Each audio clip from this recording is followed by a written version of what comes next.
पंतप्रधानांचे मुख्य आर्थिक सल्लागार व्ही अनंत नागेश्वरन यांनी इंडियन एक्सप्रेसला एक लेख लिहिला आणि या लेखामध्ये जे E20 पेट्रोल आहे या E20 पेट्रोलचा जे जुने वाहन आहेत त्या वाहनावर होणारा परिणाम आणि त्यामुळे होणारे नुकसान या बाबतीत सविस्तर अशी विस्तृत माहिती या लेखामध्ये नागेश्वरन यांनी मांडलेली आहे। आता यामुळे चर्चा निर्माण होत आहे की पंतप्रधानांचे जे मुख्य आर्थिक सल्लागार आहेत हे E20च्या बाबतीत करत असलेल्या वक्तव्यामुळे सरकार कदाचित या धोरणाच्या बाबतीत विचार तर करत नाही आहे ना, या धोरणाच्या बाबतीत काही बदल होण्याची शक्यता तर नाकारता येत नाही ना, अशा प्रकारची चर्चा सध्या सुरू आहे। नमस्कार मित्रांनो, मी ॲडव्होकेट नागसेन नाडसे आणि आपण पाहताय मुद्द्याची बोल।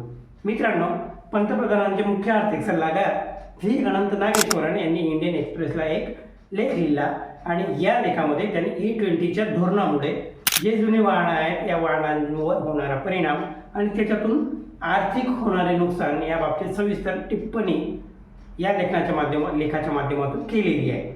नियोजित टार्गेटच्या 5 वर्षाआधीच E20चं जे धोरण सरकारने आखलेलं आहे या बाबतीत त्यांनी चिंतन केले आणि त्याबरोबरच E20 पेट्रोल हे ऐच्छिक न ठेवता हे बंधनकारक केले आणि यामुळे कुठेतरी जे जुने वाहन चालक आहेत यांच्यावर याचा परिणाम होत आहे, अशा प्रकारचं देखील त्यांनी मांडणी आपल्या लेखामध्ये केलेली आहे।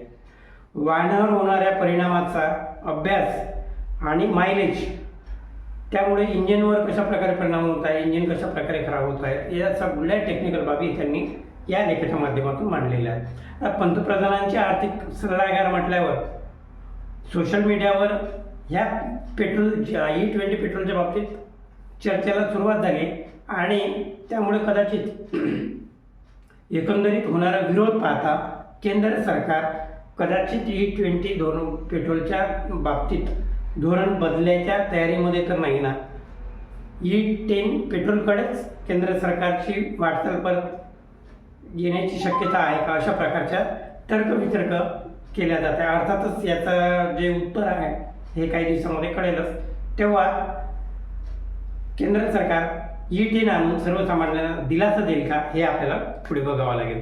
आजचा व्हिडिओ आपल्याला कसा वाटला नक्कीच कमेंटद्वारे कळवा। व्हिडिओला लाईक शेअर कराच आणि चॅनलला सबस्क्राईब करा।